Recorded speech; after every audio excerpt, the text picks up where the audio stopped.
नमस्कार दोस्तों। आज हम जानेंगे सिंधु घाटी सभ्यता के बारे में कुछ महत्वपूर्ण प्रश्न। यह परीक्षा की दृष्टि से बहुत ही इम्पोर्टेंट है। लगभग हर किसी प्रतियोगिता की परीक्षा में इससे एक या दो सवाल अक्सर आते हैं। तो पहला प्रश्न है, मोहनजोदड़ो को एक अन्य नाम से भी जाना जाता है, वह क्या है?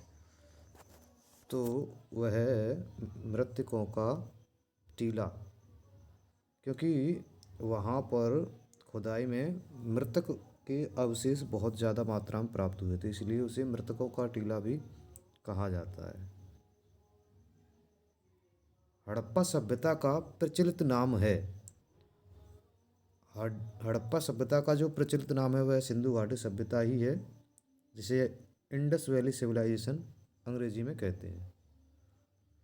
कपास का उत्पादन सर्वप्रथम सिंधु क्षेत्र में हुआ, जिसे ग्रीक या यूनान के लोगों ने किस नाम से पुकारा? तो वो लोग सिंधु की ओर रहते थे, इसीलिए सिंडन के नाम से उन्होंने इसे पुकारा था।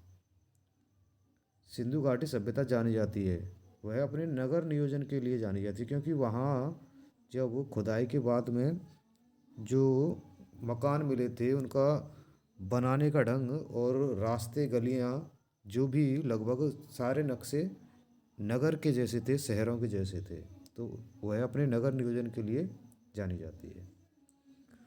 भारत में खोजा गया सबसे पुराना शहर था, सबसे पहला पुराना शहर था। भारत में चांदी की उपलब्धता के प्राचीनतम साक्ष्य मिलते हैं। ये साक्ष्य हमें हड़प्पा संस्कृति से प्राप्त होते हैं। हड़प्पा में एक उन्नत जल प्रबंधन प्रणाली का पता चलता है, वह है धौलावीरा। वहाँ शायद कुएं के अवशेष प्राप्त हुए हैं।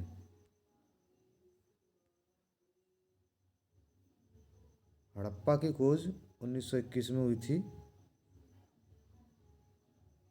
हड़प्पा के मिट्टी के बर्तनों का सामान्यतः रंग लाल हुआ करता था। सिंधु घाटी सभ्यता की विकसित अवस्था में किस स्थल से घरों में कुआं के अवशेष मिले हैं? तो कुआं अभी जो धोलावीरा है, मोहनजोदड़ो में कुआं के अवशेष मिले हैं। सिंधु घाटी सभ्यता को खोज निकालने में किन दो भारतीयों का नाम जुड़ा है? तो सबसे ज़्यादा प्रमुख है दयाराम साहनी जी, जिन्होंने 1921 में सिंधु घाटी सभ्यता हड़प्पा की खोज की थी, एवं राखलदास बनर्जी, ये इनके बाद में इनका नाम लिया जाता है। ये भी बहुत प्रमुख हैं, इन्होंने भी काफ़ी योगदान दिया है। रंगपुर, जहाँ हड़प्पा की समकालीन सभ्यता थी, वह सौराष्ट्र में है। और पुरातत्व खुदाई के जो प्रभारी रहे थे हड़प्पा एवं मोहनजोदड़ो के, वो जॉन मार्शल थे, सर जॉन मार्शल इनका नाम है पूरा।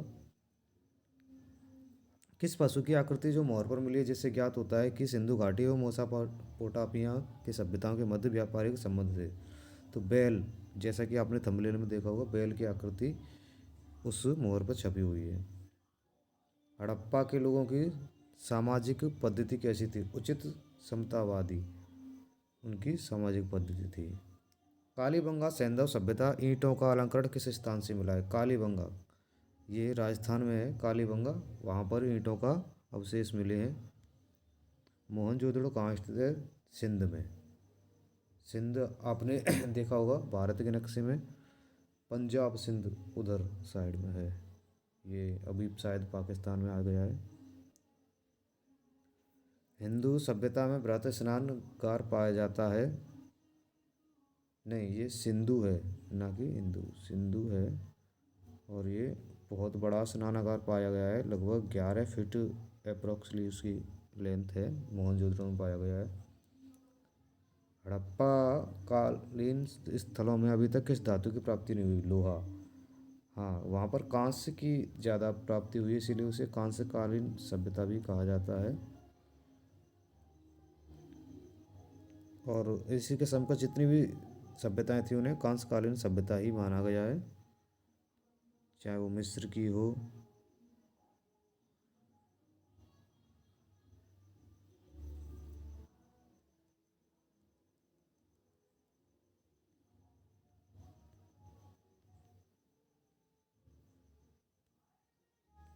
किस पशु के अवशेष सिंधु घाटी सभ्यता में प्राप्त नहीं हुए? गाय, गाय के अवशेष वहाँ पर प्राप्त नहीं हुए। स्वतंत्र भारत में सबसे अधिक संख्या में हड़प्पा युगीन स्थलों की खोज किस प्रांत में हुई? गुजरात में सबसे ज़्यादा स्थलों की खोज हुई है जो हड़प्पा कालीन थे। Thank you. वीडियो को शेयर करें, सब्सक्राइब करें, लाइक करें। मिलते हैं अगली वीडियो में।